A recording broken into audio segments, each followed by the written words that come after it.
लहान मुलांना एवढ्या भर उन्हात कोणत्या गार्डनमध्ये खेळायला घेऊन जायचं आणि घरात तरी किती वेळ खेळवणार ना.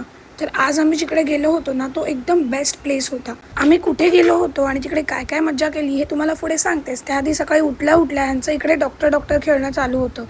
त्यानंतर मला एका ब्रँडचं शूट करायचं होतं आणि त्यामध्ये प्राव्याही हवी होती, पण प्राव्याला मात्र इंटरेस्ट नव्हता. दुपारी लंचमध्ये तिच्यासाठी झटपट असा कर्ड राईस बनवला. तुम्हाला जर याची रेसिपी हवी असेल ना, तर कमेंटमध्ये रेसिपी टाईप करा, मी तुम्हाला DM करेन रेसिपी. दुपारी आमचं लंच वगैरे आवरल्यानंतर मस्त प्राव्याला रेडी केलं आणि त्यानंतर आम्ही इनाराला भेटायला निघालो. आज इनारा आणि प्राव्याचा होता डे आउट. मी दोघींनाही बाहेर कुठे घेऊन जाण्यापेक्षा विचार केला की इंडोरच कुठेतरी ॲक्टिव्हिटी करूया. मग आरमॉनमध्ये न्यूली ओपन झालेल्या जस्ट जम्पिंग इथे आम्ही त्यांना घेऊन गेलो आणि या दोघींनी एवढी धमाल केली असेल तिथे, एकही ॲक्टिव्हिटी सोडली नाही त्या दोघींनी. या दोघी तर मस्त खेळण्यात बिझी होत्या आणि सायली आणि मी मात्र यांच्या मागे मागे करत होतो.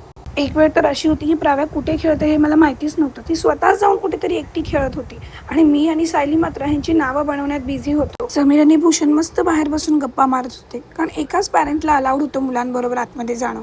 आणि तुम्हाला खरंच सांगू, हा एक तास कसा गेला ना खरंच कळलं नाही, कारण आमच्या लेकीने एवढं एन्जॉय केलं ना तिथे. तिथून बाहेर पडल्यानंतर थोडा वेळ मॉलमध्येच आम्ही टाइमपास केला आणि त्यानंतर बाहेरच डिनर करून असा छान दिवस संपवला. चला, आमचे व्हिडिओज आवडत असतील तर आम्हाला फॉलो करायला विसरू नका. आणि हो, आय होप तुमचाही दिवस छान गेला असेल. पुन्हा भेटूच उद्याच्या व्लॉगमध्ये.